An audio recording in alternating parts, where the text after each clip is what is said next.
آج امت کو نہ جانے کیا ہو گیا، اس کو اپنے رب کے ناموں کا بھی خیال نہ رہا۔ وہ جس طرح میرے پیارے بھائیو اللہ کی ذات جو ہے وہ یکتا ہے، وہ اپنے ناموں کے اعتبار سے بھی یکتا ہے، اس جیسے کسی کے نام نہیں، اور نام بھی وہی بولنے چاہیے جو اللہ عز و جلال نے قرآن میں نازل کر دیے، جو اپنے پیغمبر کو سکھا دیے۔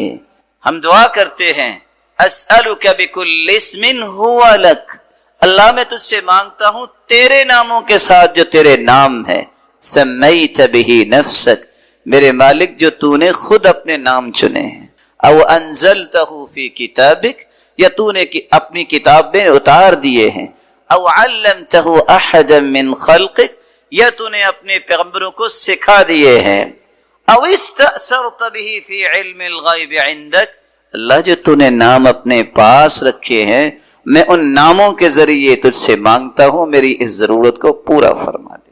قال قد وقع علیکم من ربکم رجس وغضب اتجادلوننی فی اسماء سمیتموها انتم وآباؤکم ما نزل اللہ بها من سلطان۔ اللہ کا غضب، اللہ کا قہر ان لوگوں پہ پڑا جن لوگوں نے اللہ عز و جلال کے بارے میں تو سوچا نہیں، اپنے بتوں کے نام ایسے رکھ دیے، ان میں جھگڑنے لگ گئے، کہنے لگے یہ سچا ہے۔ مشرکوں نے بھی ایسا کیا، لات منات عزا اس کو پوجنے لگ گئے، اور آج طرح طرح کے نام دنیا میں معروف ہیں، اس نام سے لوگ پوجا کر رہے ہیں، پکار رہے ہیں، التجاؤں کا رخ ان کی طرف ہو رہا ہے۔ اللہ کے نام وہی ہیں جو قرآن میں آ گئے۔ جو لوگ بتوں کے ناموں میں جھگڑے پہ تیار ہیں، ان کو اللہ کے نام سے پیار نہیں رہا، ان کو اللہ کی ذات سے پیار نہیں رہا، ایسے پہ اللہ کا غضب ہی ہوگا، اللہ کا قہر ہی ہوگا، اللہ انہیں کیسے پسند کرے؟ آپ دنیا میں سوچیں نا، جو کسی کا نام سننا پسند نہیں کرتا، اس سے کبھی محبت ہوئی ہے؟ جو اللہ عز و جلال کے ناموں کو ہی پسند نہیں کرتا۔ اس لیے میں یہاں ایک گزارش کروں گا کہ آپ کوشش کیا کریں کہ اپنی زبان پہ خدا کا لفظ نہ لایا کرے۔ خدا جو ہے اس کی جمع خداؤں بھی آتا ہے، اللہ کا لفظ ایسا مبارک ہے، نہ اس کا تثنیہ ہے نہ اس کی جمع ہے، یہ صرف اللہ کے لیے۔ دنیا میں بھی جتنے بادشاہ اور جتنے دعوے دار آئے، کسی نے اپنے آپ کو اللہ نہیں کہا، کسی نے اپنے آپ کو اللہ نہیں کہا۔ یہ واحد لفظ ہے عربی زبان میں بھی، یہ کسی کی طرف نسبت نہیں ہوتا، ہر چیز کی نسبت اللہ کی طرف تو ہوتی ہے، بیت اللہ، ناقۃ اللہ، لیکن لفظ اللہ کی نسبت کسی چیز کی طرف نہیں ہوتی، یہ استعمال ہی نہیں ہوا لغت عرب۔ آج ایک نہیں ہزاروں لوگ ایسے ہیں جن کو اللہ نے بڑی طبیعتیں خوبصورت دی ہیں، وہ چاہتے ہیں کہ کچھ نیکی کا کام کریں، وہ چاہتے ہیں خیر و بھلائی میں آگے بڑھیں، وہ چاہتے ہیں تقرب الہی انہیں نصیب ہو جائے، وہ چاہتے ہیں مقربین کی صف میں شامل ہو جائیں، لیکن راستہ کہاں ہے؟ کس طریقے سے یہ ساری خواہشیں ان کی پوری ہو سکتی ہیں؟ یاد رکھیے گا، جس طرح قیامت کے دن بھی اللہ نے اعمال کو نہیں دیکھنا، اس کی رحمت سے ہی کوئی جنت میں جائے گا۔ دنیا میں بھی جب تک اللہ کی رحمت نہ ہو تو انسان کسی کام کا نہیں ہوتا۔ اس کی رحمت کی نشانی یہ ہے کہ اللہ عز و جلال کسی کو موفق بنا دے، توفیق دیا ہوا۔ اللہ کی توفیق شامل حال نہ ہو تو انسان کوئی نیکی کا کام بھی نہیں کر سکتا، نماز کا سجدہ بھی نہیں دے سکتا۔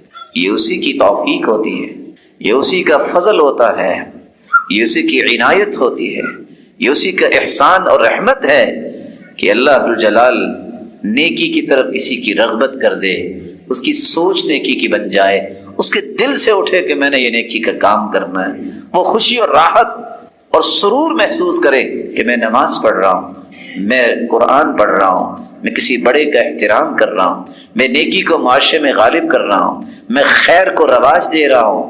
یہ جب تک اللہ کی توفیق نہ ہو اس وقت تک ممکن نہیں۔ سوچنے کی بات ہے کہ انسان کے اندر تو یہ صلاحیت نہیں ہے وہ کچھ کر سکے۔ دنیا جہان کا عقل مند ہو، معمولی سا فرق اس کی سوچ میں آ جائے، اس کو کہتے ہیں یہ دیوانہ ہو گیا۔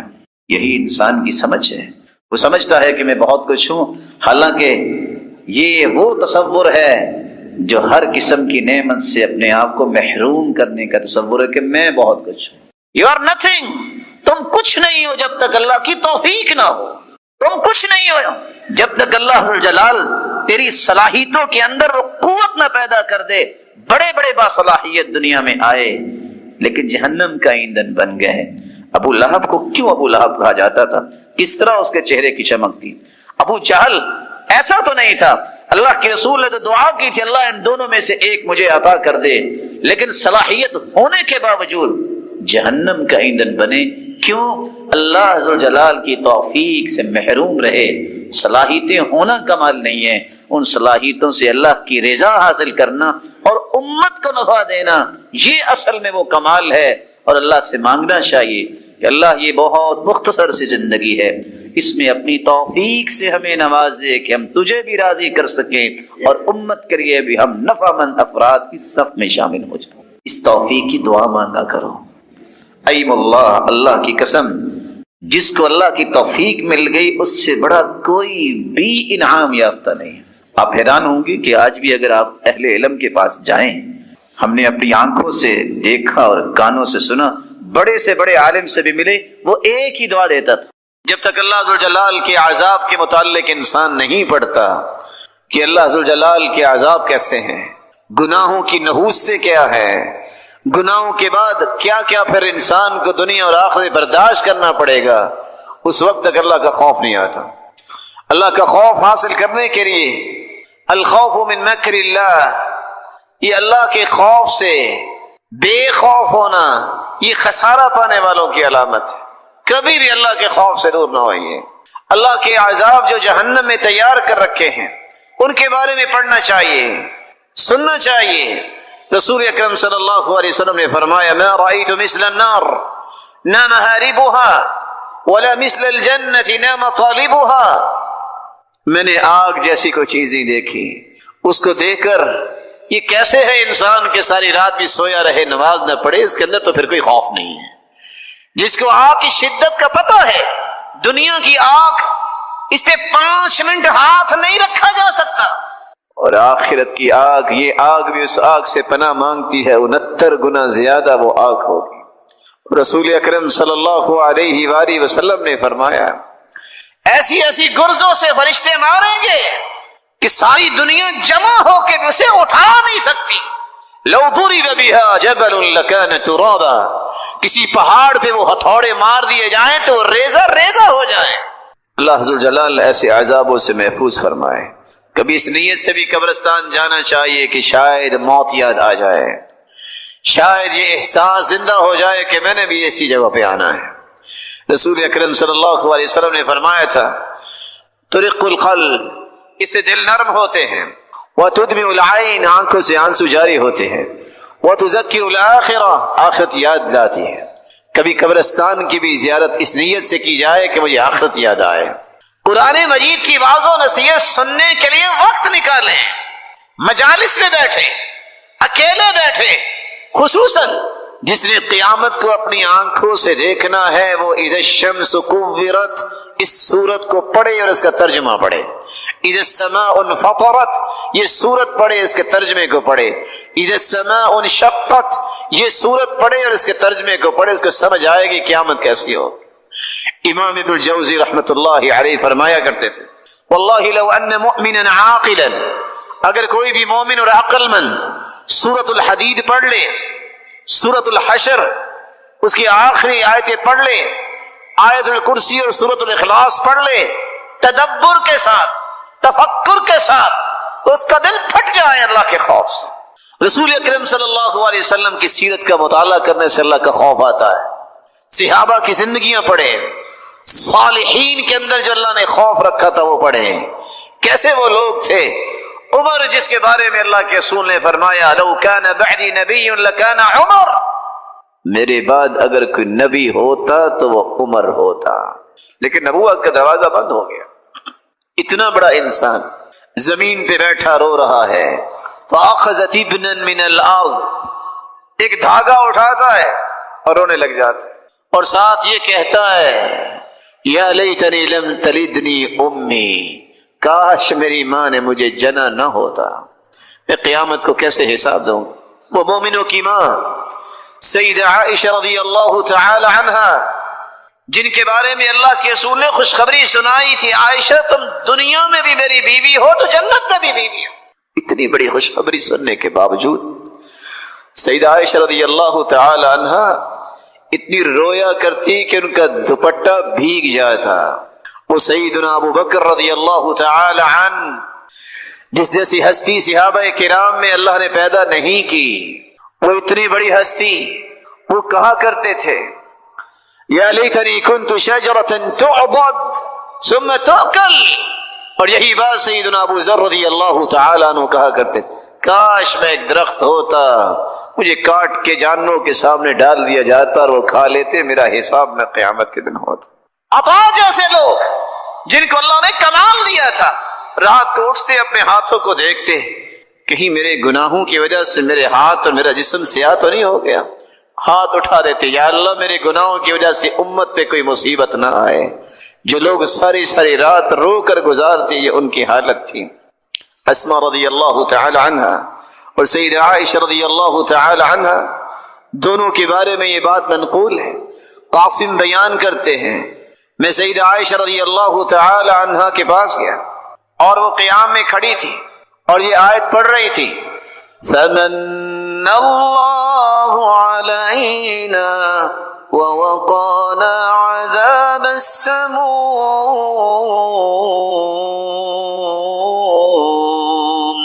اللہ تیرا احسان ہے کہ تو ہمیں عذاب سے بچا لے۔ یہ آیت پڑھتی جا رہی ہے اور روتی جا رہی ہے، دعائیں کرتی جا رہی ہے، وہ ترددھا، اور بار بار اسے پڑھ رہی ہیں۔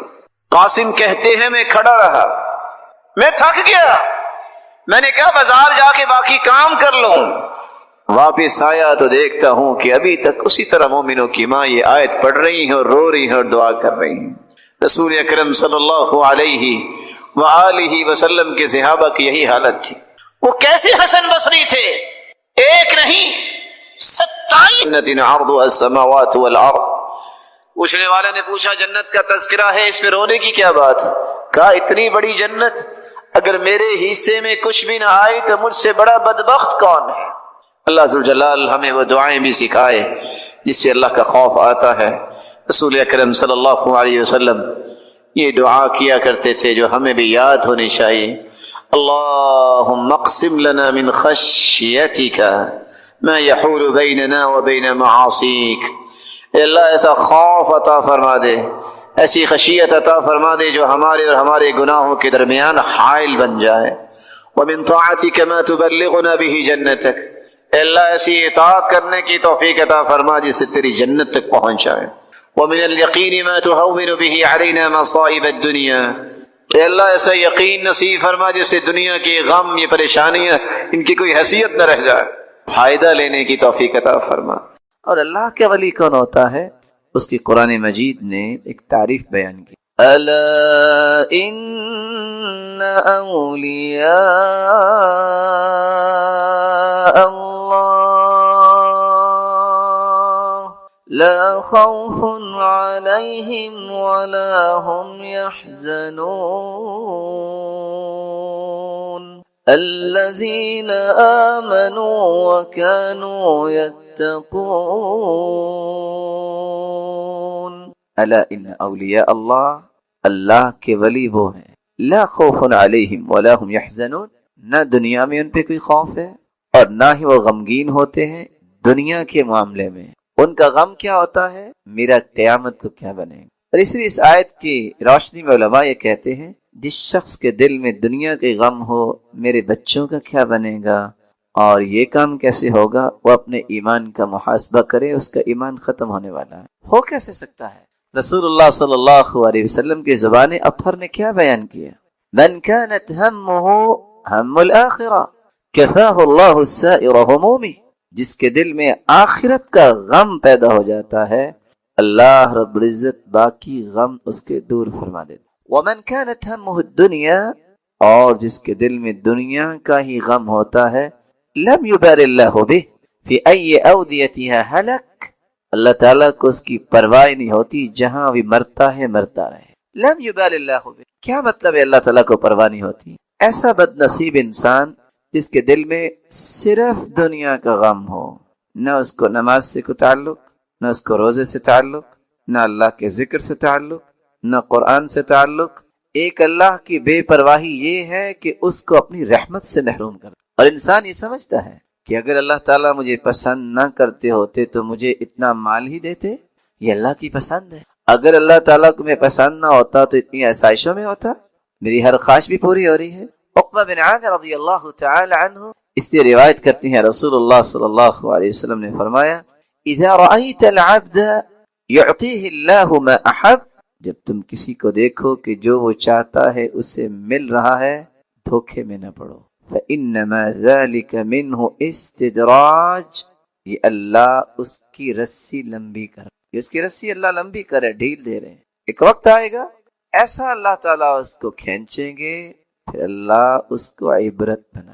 اس لیے کبھی بھی اس بات میں انسان کو خوش نہیں ہونا چاہیے. ان اللہ لا يحب الفرحین، اللہ تعالیٰ ایسے فرح کو اپنی زندگی کی کامیابی سمجھنے والے کو پسند نہیں کرتے کہ وہ سمجھتا ہے کہ مجھے سب کچھ مل رہا ہے، میں نماز نہیں بھی پڑھتا تو پھر بھی تو دیکھیں کتنی نعمتیں ہیں نا. کون کہتا ہے نماز پڑھنے سے ملتی؟ میرے پاس تو ویسے بھی. کون کہتا ہے میں قرآن نہیں بھی پڑھتا تو میرے پاس آسائشیں تو ہے دنیا کی اور آسودگی تو ہے. یہ اللہ تعالیٰ کا استدراج ہے. یہ اللہ رسی کو مزید لمبا کر رہے ہیں. فَلَمَّا نَسُوا مَا ذُكِّرُوا بِهِ فَتَحْنَا عَلَيْهِمْ أَبْوَابًا مِّنَ السَّمَاءِ. اللہ رب العزت فرماتے ہیں جب لوگ اصل پیغام کو بھول جاتے ہیں ہم پھر زمین و آسمان کے خزانے تو کھولتے ہیں، لیکن اچانک کیا ہوتا ہے؟ اخذناہم بغتۃ، پھر ہم اچانک ان کو پکڑ لیتے ہیں. اور آگے فرمایا فقطع دابر القوم الذین ظلموا، اللہ تعالیٰ پھر ایسے اپنی جانوں پہ ظلم کرنے والوں کی جڑ کو ایسے کاٹتے ہیں وہ دنیا کے لیے عبرت مند. اور اللہ ذو جلال کی محبت نصیب کس کو ہوتی ہے؟ یہ بنیادی نقطہ ہے. جب میں اللہ کی پسند کو اپنی پسند بناؤں گا تو میں بھی اللہ کی پسند بن جاؤں. اور یہ معمولی درجہ نہیں ہے. ان اللہ اذا احب عبدا، رسول اللہ صلی اللہ علیہ وسلم نے فرمایا، یہ صحیح بخاری کی روایت ہے 7485، اللہ ذو جلال جب کسی سے محبت کرتے ہیں نادى جبریل، جبریل کو آواز دیتے ہیں. اور حدیث میں یہ بھی آتا ہے اللہ ذو جلال جب کلام فرماتے ہیں اخذت السماء رعدا ورجفا، آسمان میں زلزلہ آ جاتا ہے، سب فرشتے بے ہوش ہو جاتے ہیں، اللہ ذو جلال کے حکم سے ہوش میں آتے ہیں. اور جبریل امین سوال کرتے ہیں ماذا قال ربنا، ہمارے رب نے کیا فرمایا؟ پھر خود ہی کہتے ہیں یقول الحق، اللہ تو حق ہی فرماتے ہیں. اللہ ذو جلال پہلے جبریل کو اطلاع دیتے ہیں انی احب فلانا فاحبہ، جبریل فلاں بندے کو میں نے اپنا محبوب بنا لیا ہے، جبریل تم بھی اپنا محبوب بناؤ. فیحبہ جبریل، جبریل بھی اس سے محبت کرنے لگ جاتے. پھر جبریل بقیہ فرشتوں میں اعلان کرتے ہیں جتنے فرشتے ہیں وہ اس بندے کو اپنا محبوب بنا لیتے. اور پتہ کتنے فرشتے ہیں؟ سبحان اللہ. حدیث میں آتا ہے جس طرح بیت اللہ ہے اس طرح بیت المعمور ہے، آسمانوں میں 70,000 فرشتے روزانہ وہاں عبادت کرتے ہیں. جس نے ایک مرتبہ عبادت کی طواف کیا قیامت تک دوبارہ اس کی باری نہیں آئے گی. انلمیٹڈ. دنیا کا حساب کرنے والا کو ماہر ساری دنیا کے حسابات اور کیلکولیشن کا نظام لے آئیں، کیلکولیٹ نہیں کر سکتے. یہ سارے فرشتے جب اس بندے سے محبت کرتے ہیں ثم یوضع له القبول فی الارض، پھر ایک فرشتے کی ذمہ داری لگائی جاتی ہے وہ آواز دے. ادھر آواز آتی ہے، ادھر دنیا کے دلوں میں اس شخص کی محبت اللہ پیدا فرما دیتی ہے. یہ معمولی کام نہیں ہے، لیکن کب اس کو بھی مکمل کیجئے. یہ سلسلہ کب ہوتا ہے؟ رسول اللہ صلی اللہ علیہ وسلم نے فرمایا ثلاثة يحبهم الله ويضحك إليهم ويستبشر بهم، 3 ایسے خوش نصیب ہیں جن کو دیکھ کے میرا رب مسکراتا ہے اور اللہ ذو جلال خوش ہوتے ہیں. کون سے وہ 3 خوش نصیب ہیں؟ ان میں سے پہلا وہ ہے جو اللہ عز و جلال کے دین کی حفاظت کرتے ہوئے اپنی جان کا نذرانہ پیش کر دیتا ہے۔ دوسرا وہ شخص جس کے گھر میں بیوی بچے بھی ہیں، نرم اور ملائم بستر بھی ہے، راتیں بھی ٹھنڈی ہیں، وہ بستر کو بھی چھوڑتا ہے، بیوی بچوں کو بھی چھوڑتا ہے اور وضو کر کے اپنے رب کے سامنے کھڑا ہو جاتا ہے۔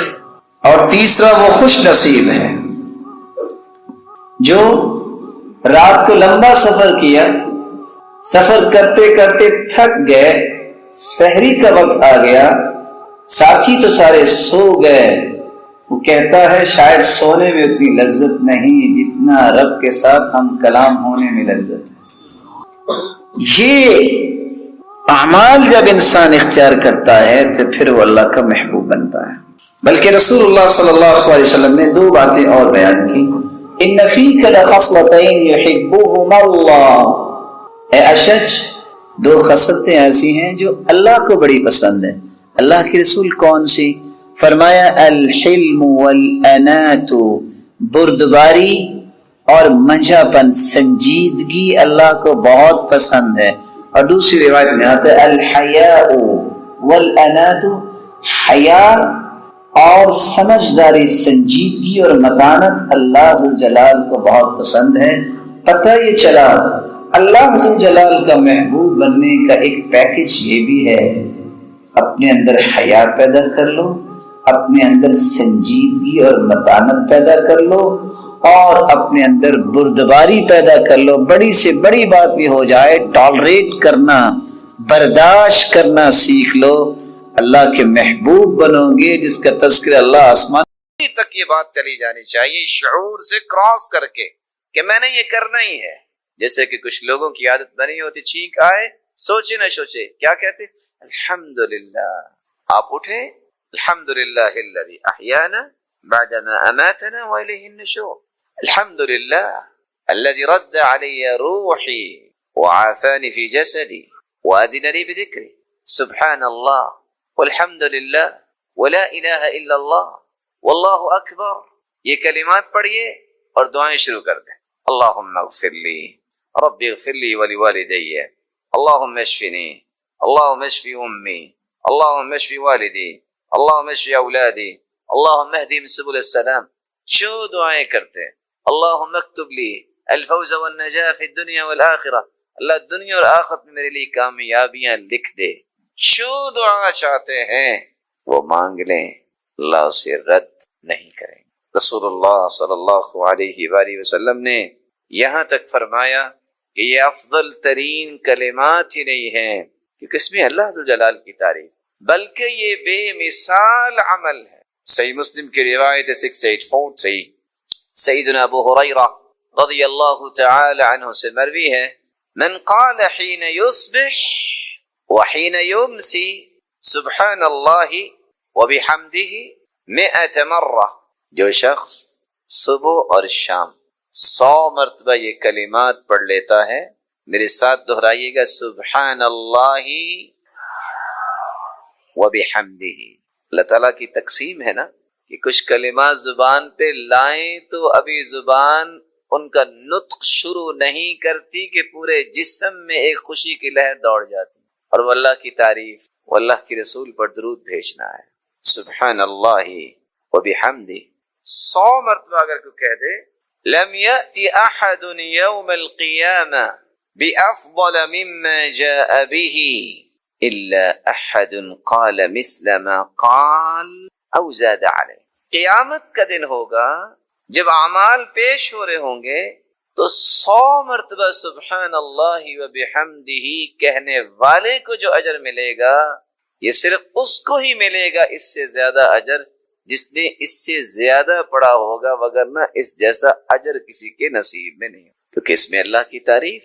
بلکہ صحیح مسلم کی روایت ہے 6847 رسول اللہ صلی اللہ علیہ وسلم نے فرمایا، سیدنا ابو ہریرہ رضی اللہ تعالی عنہ بیان کرتے ہیں، لأن اقول سبحان اللہ، رسول اللہ صلی اللہ علیہ وسلم کا فرمان ہے، لأن اقول سبحان اللہ والحمد للہ ولا الہ الا اللہ واللہ اکبر احب